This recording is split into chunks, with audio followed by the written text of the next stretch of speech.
जय राधा माधव कुंज बिहारी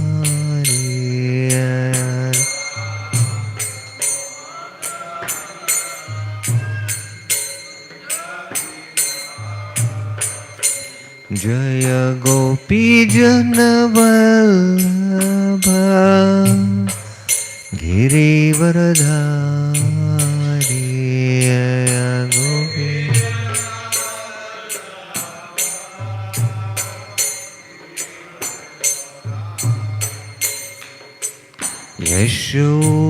यशोदनन्दन व्रज जनरञ्जनाय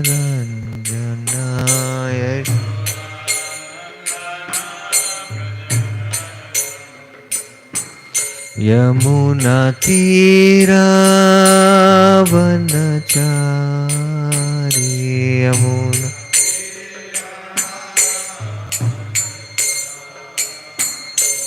जय Radha Madhav Kunj Bihari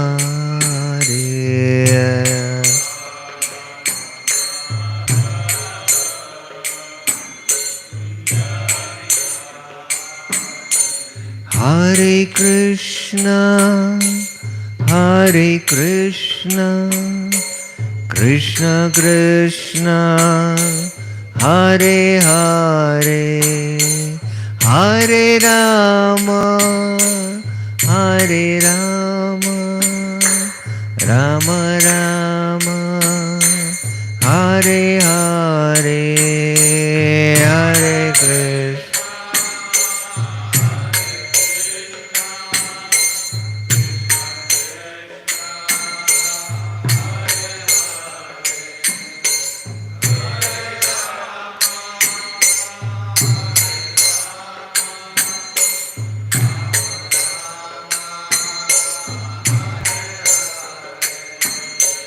Hare Krishna Hare Krishna Krishna Krishna Hare Hare Hare Rama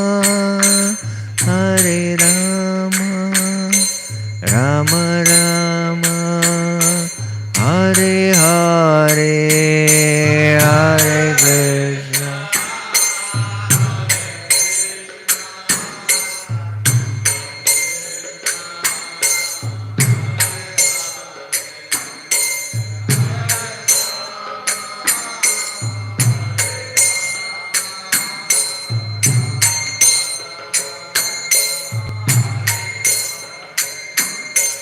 जय राधा माधव राधे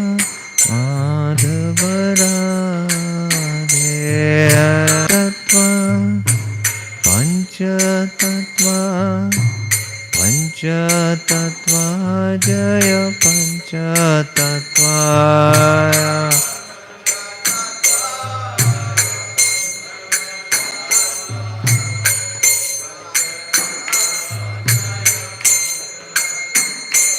जय जगन्नाथ बलदेवा सुभद्रमा जय सुदर्शन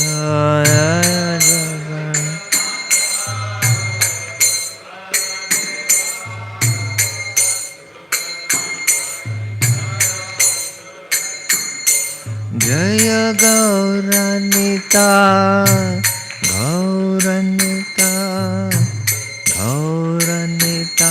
जय गौरानिता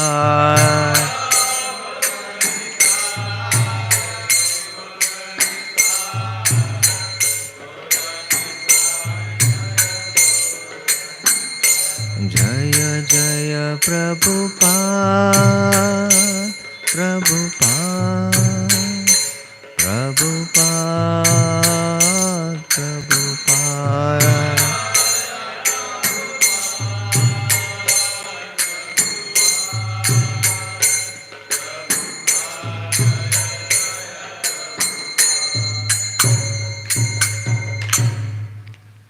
जय ओम Vishnupad Paramahamsa Parivrajakacarya Stodra Shri Srimad A.C. Bhaktivedanta Swami Srila Prabhupada Ki ISKCON Founder Acharya, BBT Founder Acharya, His Divine Grace A.C. Bhaktivedanta Swami Srila Prabhupada Ki Namacharya Srila Haridas Thakur Ki Ananta Koti Vaishnava Vrind Ki Samaveda Bhakta Vrind Ki Samaveda Bhakta Vrind Ki Samaveda Bhakta Vrind Ki Shri Shri Guru Gauranga Ki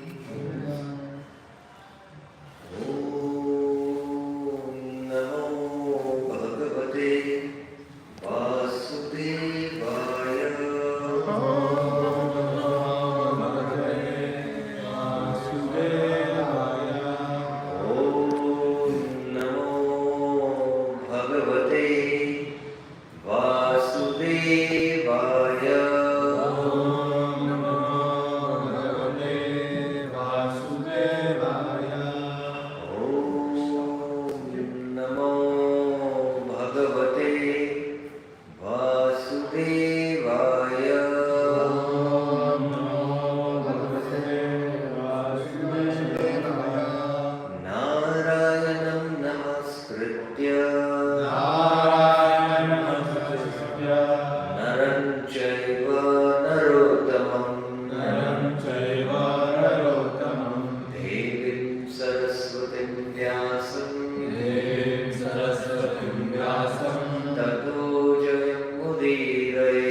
Om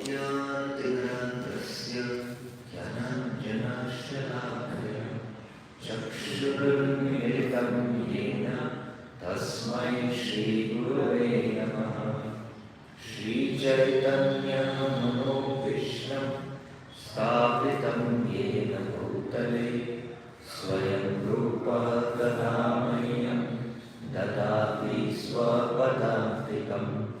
वन्देऽहं श्रीगुरो श्रीयुतापदकमलं श्रीगुरुं वैष्णवांश श्रीरूपं साग्रजातं सहगणरघुनाथान्वितं तं सजीवं साद्वैतं सावधूतं परिजनसहितं कृष्णचैतन्यदेवं श्रीराधा कृष्णपादान् सहगणललिता श्रीविशाखान्वितांश। नमो विष्णुपादाय कृष्णप्रेष्ठाय भूतले श्रीमते भक्तिवेदान्त स्वामिनिति नामिने। नमस्ते सारस्वते देवे गौरवाणी प्रचारिणे निर्विशेष शून्यवादी पाश्चात्यदेशधारिणे। हे कृष्ण करुणा सिंधु दीनबन्धो जगत्पते गोपेश गोपिकान्त राधाकान्त नमस्तुते।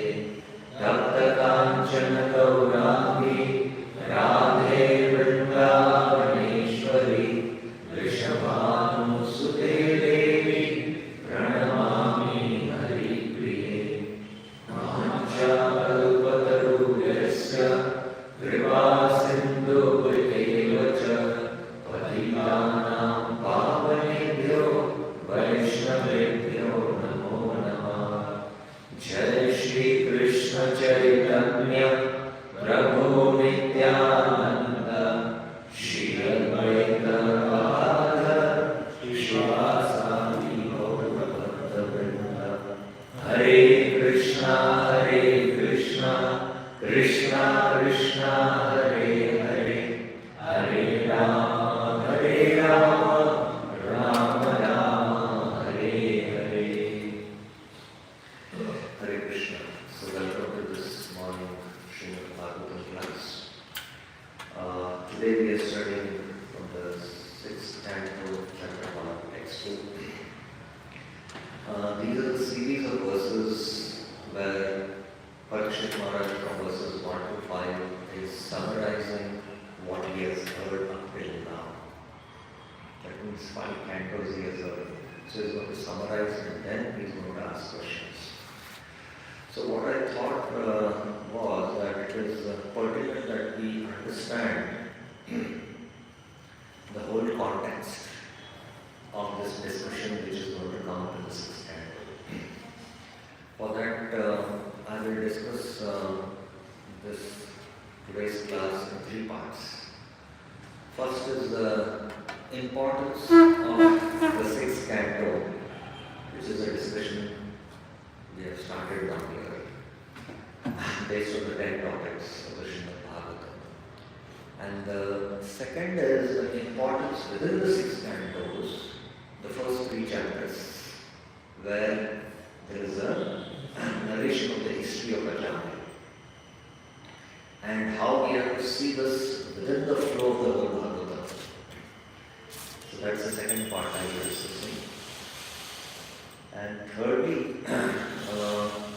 we will be discussing what exactly is Parikshit Maharaj, speaking in this verse when he is mentioning this Pravritti Lakshana. So these are the 3 parts we will be discussing in our class today. So as I was mentioning, among the 6 topics of the Srimad Bhagavatam, the topic of Poshana is a very, very important topic. So that we try to highlight today. So the absolute truth is realized as Brahman, Paramatma and Bhagavan. Vadanti Tattva Vidas Tattvam Yad Jnanam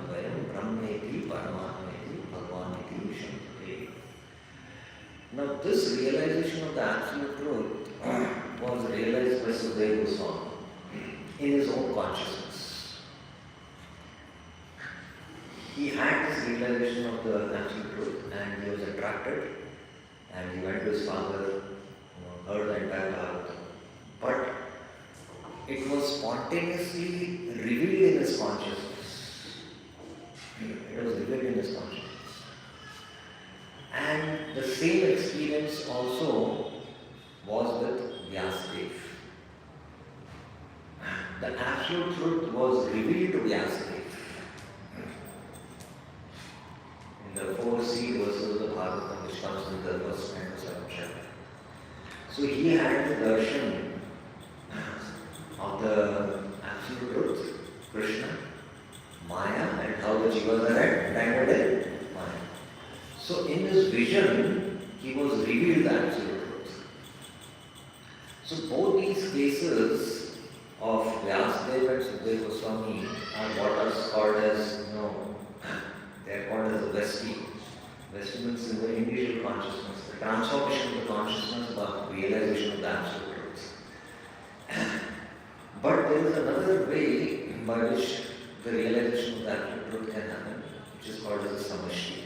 The Samashti is realization of the absolute truth is to the 10 topics of the Srimad Bhagavatam. Vedam Vastavam Vastu Attar Shivanam Tapatrayam Vastavam Vastu. Vastavam Vastu.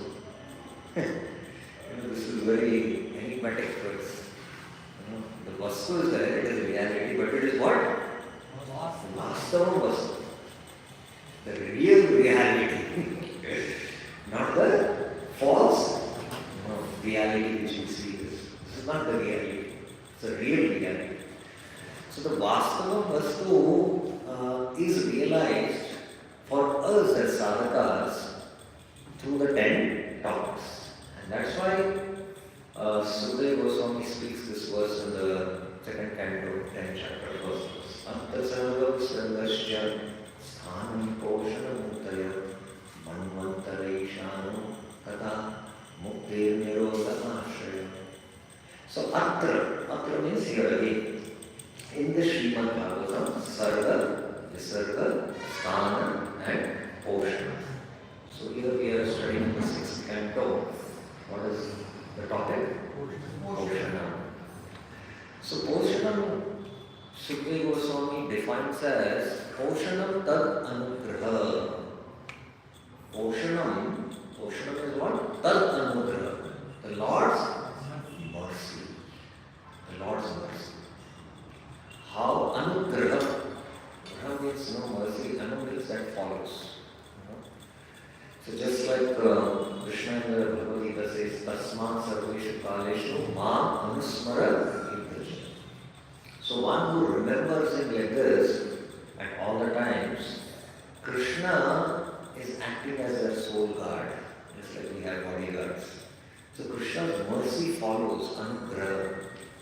So anyone who is practicing bhakti, Krishna's mercy is always following and bestowing upon that devotee.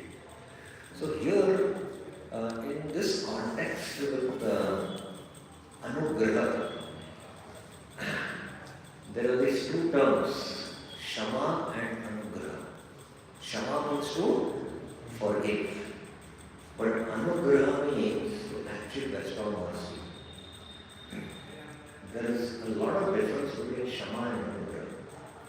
And here, again in the 6th canto, Daksha's pastime will come. Daksha is reborn again, and he again versus Narayana.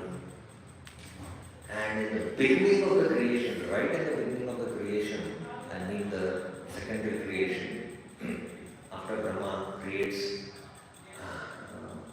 all these mystical entities from his mental deliberation from different angas, then Swayambhu and Satyarupa manifest, and then the whole genealogy description is there. There is the first pastime in one sense, creation of the 4th order, that is the 4th canto, is Daksha and Shiva. And Daksha offends Shiva. So when he realizes, when his head is cut and then he's given a goat's head, he realizes, he offers his prayers to Shiva and asks forgiveness. And Shiva forgives him. But yet, Daksha doesn't become free from the reactions of his offense. And it has again gone. Pardon? Reborn as a Kshatriya. Yeah, he was born as a Kshatriya. He was a Brahmana, he was born as a Kshatriya. Goes down. So, although, Lord Shiva forgave Daksha, but still he was suffering the reactions of his offense. Why?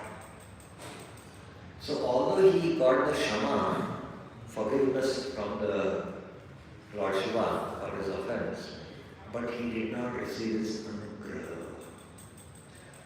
So there is a difference between Shama and anugraha. It's a little subtle. So that classic example and the most practical example is given to understand this is, suppose among two friends, one of the friends borrows some money. I want a hand loan. Say 10 lakhs, and I will return it back to you. He gives a commitment that I will return after 1 year. And then after 1 year he doesn't return. Because he is in a very difficult situation. And this friend comes and tells, please forgive me, my friend. I cannot return this money. But you have given a commitment that you will return, but now I'm not able to fulfill that commitment because of my situation. So although the other friend might forgive, but still, somewhere in his consciousness now he cannot, he cannot attain his mercy again. So the forgiveness can be there, but anugraha. So here we can see the heart of the Lord, that how the Lord bestows his mercy. And the classic case to understand this mercy is the Kripa Shakti of the Lord. The Kripa, the Kripa he bestows. This is one quality of the Lord which stands above all other qualities. That he bestows his mercy. And the classic verse to understand for this is Apiche Su Raja. Bhajate Ma Sadhu Deva that even if he commits the most abominable of abominable activities, Krishna says he is considered as sadhu. So there are, we cannot go into the details, but there are three cases we can say. Vishnu Chakravarti goes to the heart of this. There are three cases. Somebody with, he has good actions. He performs good action, but he has very bad intention. His actions are good, but intentions are bad. So Krishna will take action and he will not consider the intention and still bestow his mercy. Any examples you know? Huh? What is the example? Putana. Action was good. She was, giving her milk, which is motherly affection. But intention was to kill Krishna.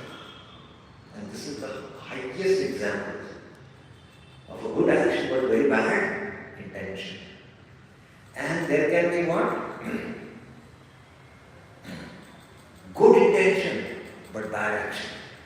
The intention is done, it's a very good intention but action is wrong.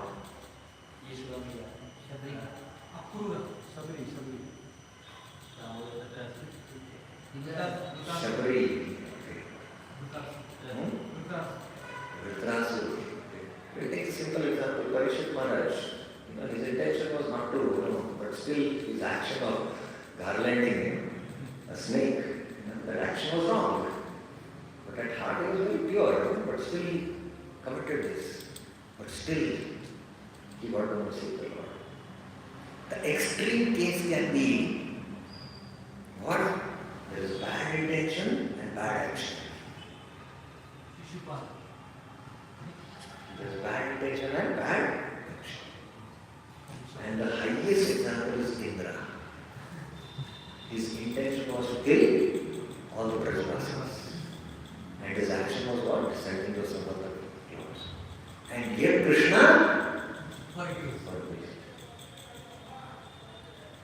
So this is the mercy of Krishna. This is the mercy of Krishna. And this is brought out to the highest degree in this pastime of bhajan. He was the most sinful of the most sinful, you can't imagine it. But yet, because he took the name once, Narayan, he was free from all sinful reactions. Ultimately, he had attained the Lord. So how merciful is the Lord? Tat anugrah. And what to speak, there are other cases which will come in the 6th canto. Indra, killed Vritrasur, killed Vishwadru, but yet he was protected, although he was not a pure devotee, he was a mixed devotee. And this is bewildering to understand. That's why Parikshit Maharaj will ask in the 7th canto the question. So like that, we can see that these topics are there, the 10 topics by which we can realize the absolute truth. And the 6th topic is Okshanam. So that's how we have to see the 12 cantos with the 10 subjects of the Srimad Bhagavatam beginning with Sarada. Sarada is there, mainly discussed in the 3rd canto, but of course it is spread in the 1st canto, it is there, 2nd canto is there, everywhere it is there, but mainly 3rd canto is about Sarada. This is from the Tattva point of view. From the Rasa point of view also, in the Bhakti Rasamrita Sindhu it is mentioned that there is a gradual elevation in rasas from canto to canto, from the 1st canto to the 10th canto. And Shantaras, is attributed to Shweta. Shweta means white color. Shantaras, this is white color here, we feel peaceful. So Shantaras is Lord Kapila. And Lord Kapila is described in the 3rd canto. And Dasyaras is a Chaitra. Chaitra is multicolored. And the Lord is Lord Madhava. And it is spread in many of the cantos. Those who are inclined to Dasyaras. And Sakyaras is, the Kaloras Aruna. And the incarnation is Priya. And there is Dasya there. Sorry, Sakya. There is friendship. That is described in the 8th canto. And then Vatsalya is Shona. Shona is red. And which is the avatar? Which is the avatar? Vatsalya. Narasimha in the 7th canto. And Madhuri is Shama. Shama is who? Shama Sundar Krishna. Shama. And he is Krishna in the 10th canto. So there is a gradual evolution of rasas which is happening also in the avatar description, right from Kapila to Narasimha and all this. So in one sense the Dasya is spread out in many other cantos. Even you can say that 6th canto, this description might be, his relationship might be more in Dasya also. Next will comes in the 7th canto, Vatsalya. And then the 10th canto will be Madhuri. Sakya is Upendra, 8th canto.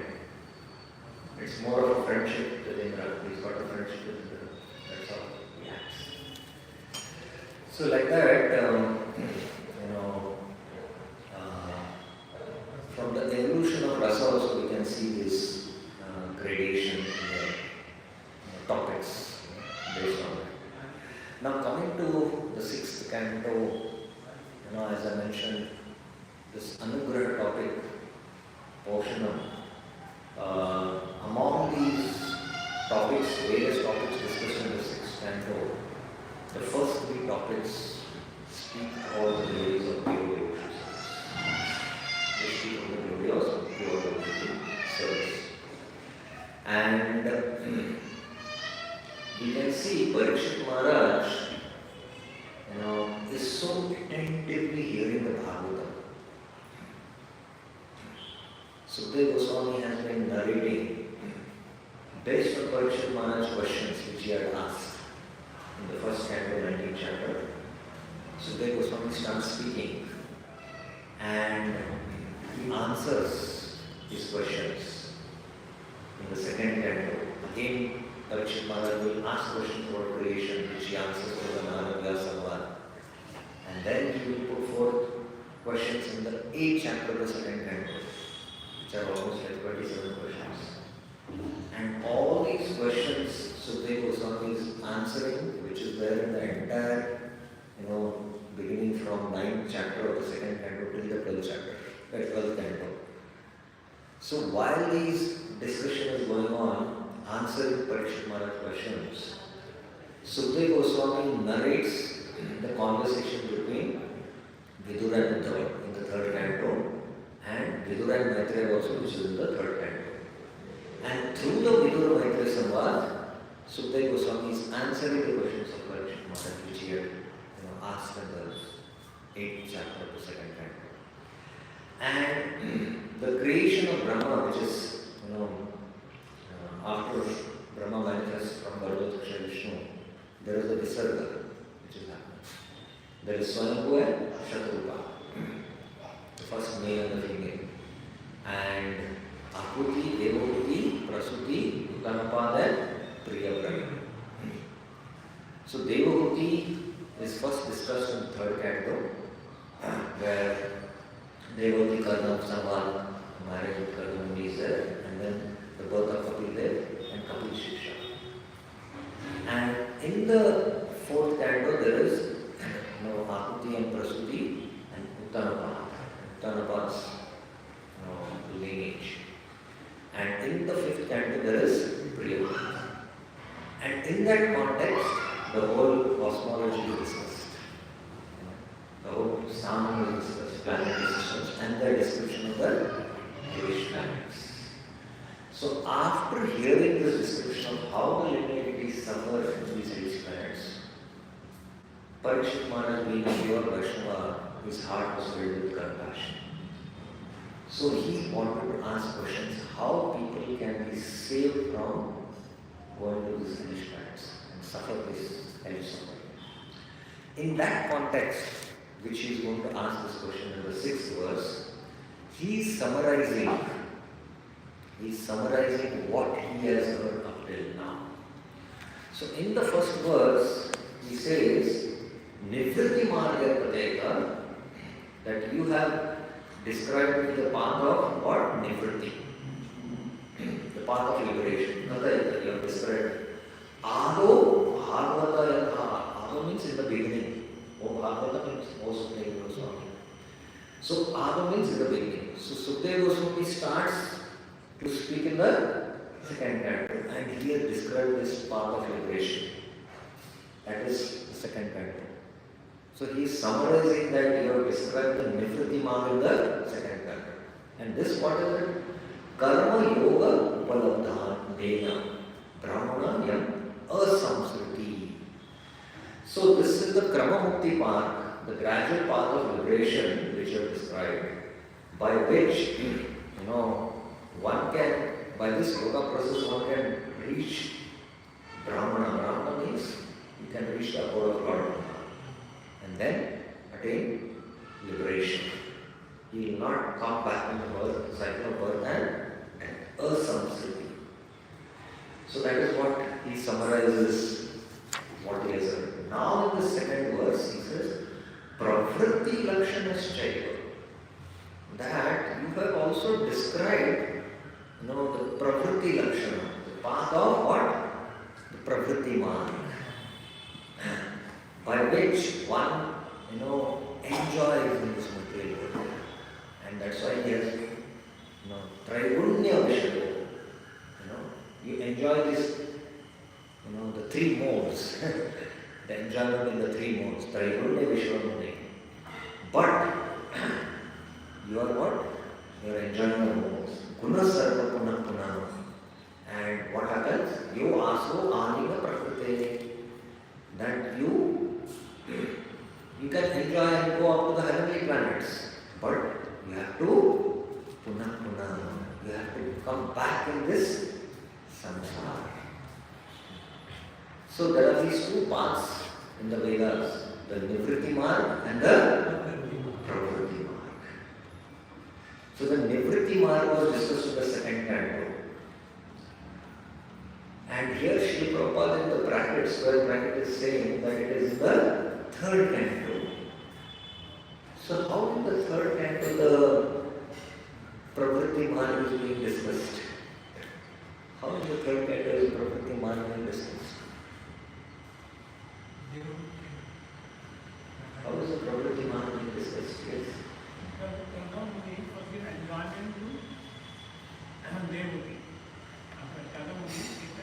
And later she realizes that I've been following the teacher. So then Manu enjoyed his life with Krishna consciousness. There is mention of a happy Grihastha life, and that's what Rambhadra. So the Pravritti Marg is actually, when Brahma creates, then what is happening? Going to happen? Those who are, the progeny which is going to come, because in the previous creation they did not attain liberation. So all those jivas are again going to come back in this creation. Of course, those instances what you are mentioning is also true, but the whole Sarga creation, is going to happen. So, and specifically, Kapil in this Kapil Shiksha, because the last question asked by devotee, first he asked, now I understood that Bhakti Yoga is the best path. Kindly describe Bhakti Yoga detail, and then she says effect of time. And then samsara. The samsara description she asked. And for that samsara he devotes an entire 3 chapters. How the living entity, commits sinful activities, and then he is taken to the hellish planets, he suffers there, and then gradually evolves, and then again comes back and again continues to commit these activities, and back he rotates. So 3 chapters is devoting there. The suffering of the living entities is discussed. So in that context, there is one verse that even if Brahma has Bheda Drishti, even if Brahma has what? Bheda Drishti, then he has to come back. And what is that Bheda Drishti? That I and Krishna are different. Who is Krishna? I and Krishna are one. There are these 3 types of Bheda Drishti. What is it? Who is this Krishna? I and Krishna are different. I and Krishna. So like that, if we have this Bheda Drishti, this is manifested in the Brahma Vimohan Leela. Who is this Krishna? And I am different from Krishna. Or I and Krishna are one. And he manifested his mystic potency, in the Brahma Vimohan Leela. So even if this Bheda Drishti is there, although along with Brahma, all these great sages, the final emanation, they go back to the body of Mahavishnu, but they might not get liberated, and again they will come back. But our Brahma is devotee.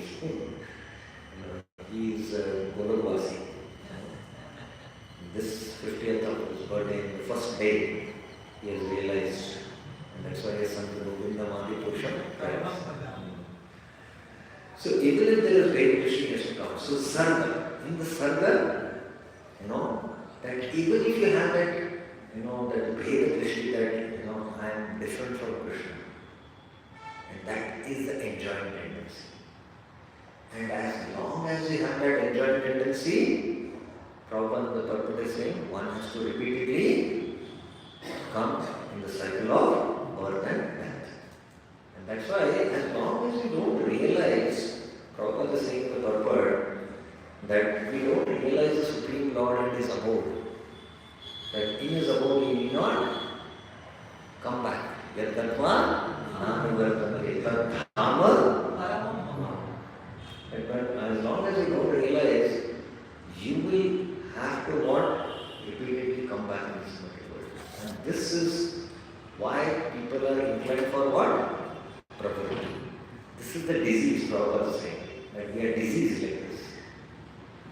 because we don't have a realization. This is the suffering of the jiva here. This is the real root of the disease. So this Bhed Drishti, now forget the Bhed Drishti, what Brahmaji is, what consciousness is. Even in terms of prasad, that Bhed Drishti can come that, I am the enjoyer and prasad is to be enjoyed. Even if you have this Bhed Drishti, and you see that difference, that means you have to come back again to enjoy again prasad. But you have to see that this is not different from Krishna and the Brahma. And you have to honor that as mercy. So this is what Prabhupada is, commenting on this purport. It's very, very profound purport. As living entities are rotating throughout the universe, we sometimes come to the higher planet systems and sometimes down to the lower planet systems. This is the material disease which is called Pravriti Marg. So the Pravriti Marg, Sukadeva Goswami is summarizing. In the next few verses, he summarizes, that he had narrated the lineage of Uttanapad, then Priya. Uttanapad, the fourth canto, Priya, the fifth canto. And now he asks this question: how these divinities can be saved from going from hellish planets in the sixth chapter, sixth verse. So you can see Parikshit Maharaj, how attentively he was hearing the Bhagavatam. How attentively he was hearing, that he was able to summarize that entire description what Sukadeva Goswami narrated just in one verse. Other day we had a discussion on the same topic, and I was mentioning that who is an expert here is one who can summarize an entire topic of 1 hour or 2 hours in few points, in few seconds or a minute.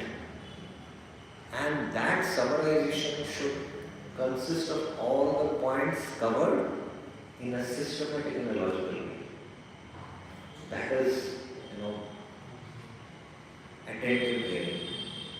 Srila Prabhupada says that one can become a spiritual master only when he has grasped the transcendental message by attentive hearing. He has to grasp that transcendental message. And here you can see the expertise of Parikshit Maharaj.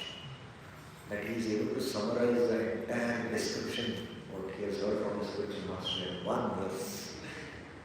And he has given the essence that this is the Pravriti Marg which you have described in the third canto. Because there is creation of the living entities being born again in samsara. Okay, so should I summarize what we discussed? So we discussed in this context of this verse that we discussed this verse based on 3 parts. One is among the 10 topics of Poshanam. The Poshanam is being described.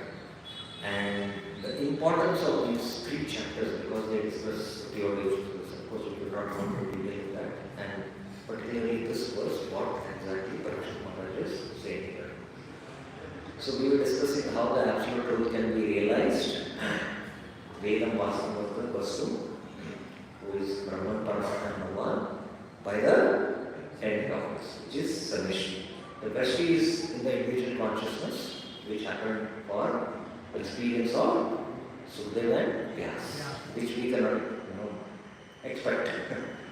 For us, it is the Samishti to the 10 topics. Of course, it is a combination of both as we advance, but to the 10 topics. And among the 10 topics, the importance of Poshanam. What is Poshanam? Anugraha. Tad Anugraha. Tad Anugraha. What is Anugraha and the difference between Anugraha and Shama? How the Lord's Kripa Shakti, mercy, even in the worst case, even if one has a bad intention and bad actions, still the Lord is ready to forgive. But He will not forgive the offenses of the devotee. He has to go to that level. So that is anugrah, and that is fully manifested in these pastimes which will come to the sixth canto, especially the Ajahn pastime of the first three chapters. How the Lord is so merciful that even for the sinful of the sinful, He can award the highest beyond devotional souls. And there are various other pastimes also are there, especially how Indra, even though he had killed Vishnu or Brahmana, Dhritarashtra was pure devotee, but still, the Lord protected him. He protected him. And we can see this, the gradual evolution of rasa happening in the cantos. So there is the Shanta Kapila, there is the Dasya, which is spread out in many of the cantos. There is the Sakya, Bandra, Vamana, Vatsalya, 7th canto, and then the Madhurya, which is in the 10th canto. And I mentioned how, the context in which Parikshit is now speaking here, it's based on what he has heard up till now. He asked his questions to Sukadeva Goswami, and then based on the answers he heard, Sukadeva Goswami narrating the Viduruddha Samvad, Vidur Maitreya Samvad, and he's answering. And within the flow, the description of the hellish planets there. And then now, Parikshit is summarizing what he has heard, and he is going to put forth questions on the description of the hellish planets. He is going to put that. And in the previous verse, Parikshit Maharaj summarizes the second canto, the Nivritti Marg. And in this verse, he is summarizing the Pravritti Marg. By the Pravritti Marg, one has to come back in this material. By Nivritti Marg, one can attain liberation. Hare Krishna, Hare Krishna, Krishna Krishna, Hare Hare, Hare Rama, Hare Rama, Rama Rama, Hare Hare. Any questions? Anyone else?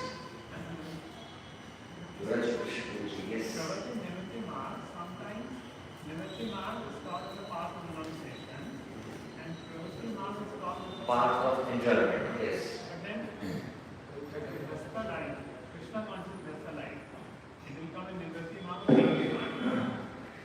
The Krishna conscious Rasta life neither comes in the Pravritti Marg nor Nivritti Marg. It comes in the Bhagavad Marg. Pravritti and the Nivritti Marg are the paths within the Varnashram.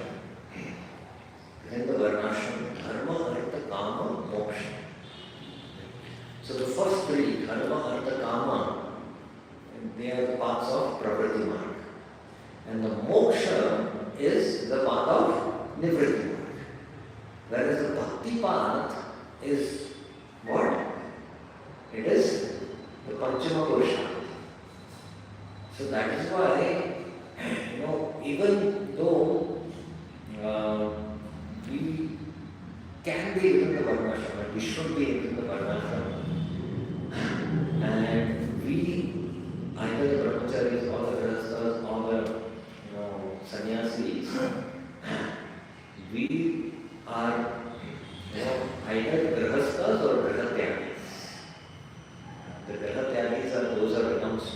The brahmacharis are the sannyasis. The grihasthas, those who are what? Or the grihasthas. For all, they practice bhakti. They practice bhakti according to their adhikar, and gradually come to the point of pure devotional service. And not, they don't fit within the what? The dharma, artha, kama, moksha category at all. So that is why even a grihastha, when he is practicing, he has to see that how he can come to the platform of Shuddha Bhakti, and whatever is favorable for his Krishna conscious practice of Shuddha Bhakti, he has to adopt his principles. It's not followed in the Varnashram. It doesn't follow in the Varnashram. Then even Brahmacharya suggests that also the number of the Nivritti Marg will become Nagarjuna. Bhagavad मालूम है, but we will follow whatever is favorable for varnashram because that will help us to take up to pure devotion. No. We will follow the principles because of the Prakriti or the Nivriti mark, but they are not called as Prakriti and Nivriti mark. They are called as Grahas and Grahastyanis. Whatever is favorable within the Varnashram, like Chaturmasya. Chaturmasya in the Karma Kanda Shastras, there is, they have their rules, which they do. But we will also follow the Bhagavad that we more chant, more, read Bhagavatam, reduce the bodily activities and do more the activities of devotional service. And, so what is favorable within the Varnashram rules, we take those so that it can take us to pure devotional service. As long as we have not transcended the body. Because as long as we have not transcended the body means the Sabhav is there. Sabhav means there is no conditioning of the body. That means you have to follow the rules of Varnashram. So we follow those rules in the Varnashram which are favorable for devotional service. And that our acharyas are given. So we follow those rules. And if we follow the rules of Varnashram, do the Chaturmasya, then it will come in the Prakriti mark. We don't do that. Is it clear? Any other questions? Two more, yes. Thank you very much for wonderful description. Specifically, the Anugraha and Sama part, I had a doubt on that. Like Lord Shiva, actually, Daksha begged forgiveness from Lord Shiva forgave also. But still the reaction came to Daksha to the That's how he gets degraded a birthday. So, is it because Lord Shiva did not forgive, or is it because Daksha did not reform his mentality? Because he was given punishment and out of force he just happened to beg forgiveness. He did not reform mentality. That's why even eventually when harmony also comes, he curses harmony also. Yeah, that is what the whole description is given. Vishnu Chudra in his commentary mentions this in the 6th canto. He says that although Daksha asked forgiveness, Shiva forgave him, but he did not attain the anugrah of Shiva. And only by attaining the anugrah, the counteraction for the sinful, not sinful, offensive reactions would have been nullified. But because he had not attained the anugrah, the counteraction had not happened.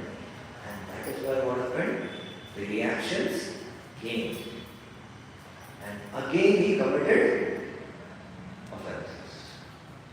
So ultimately, by serving Lord Shiva and pleasing him, then he would have attained anugrah.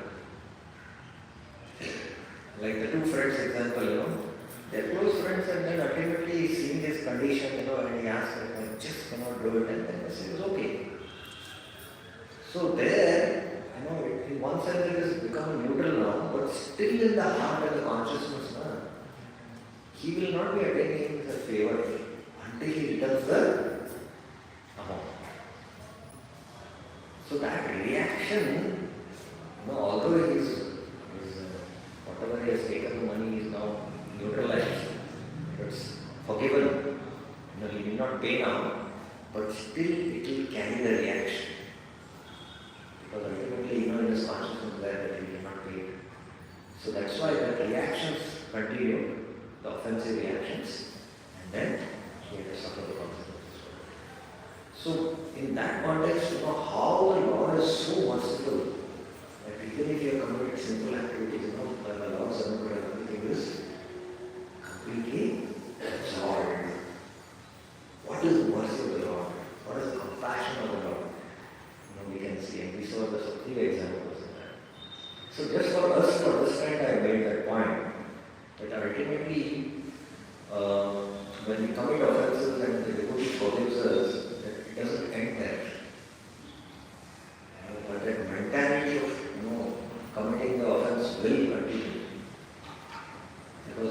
feels from that reactions. So it is both ways. One is Akshay could not give up that mentality, and that's why he committed, because the samskars were not completely eradicated in the heart, in the chitta. I mean, I don't mean in the subtle body. The reactions or the offenses, affect the soul's consciousness. The sinful reactions affect our body and mind. Like many times it seems that devotees, when they are having a health crisis and all, they are suffering, but the body and mind is suffering.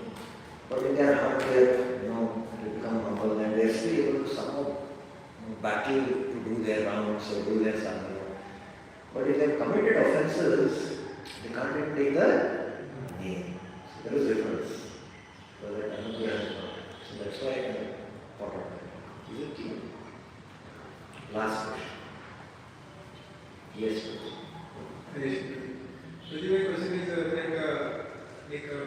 our decisions are based on knowledge. We have We think knowledge or instructions we get. Our decisions are based on knowledge. Okay. So, but what happens? Maya again covers that knowledge. Yes. And it becomes like a regular practice. It covers and then somehow it can be covered. Yes.